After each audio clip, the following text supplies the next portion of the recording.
Hi everyone, welcome to this easy crochet tutorial. Today I'm going to show you how to do a single crochet. So here we have our chain that we made using slip stitches, which if you need to watch that you can go back and see the video. But now we're going to do a single crochet. So I'm going to find my first stitch, which will be that one, because this one I'm still kind of using. See, the yarn is going through it. So this is going to be our first stitch. We're going to put the hook through the center there. So now we have 2 loops on the crochet hook. Then we're going to loop the thread over the back of the hook, pull it through 1, and then loop it over a second time and pull it through 2.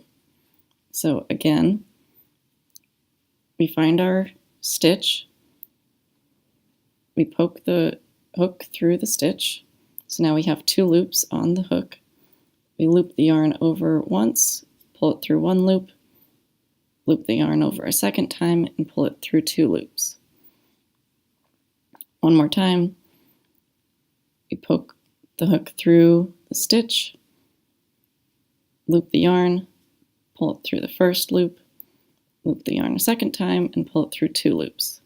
And that is a single crochet.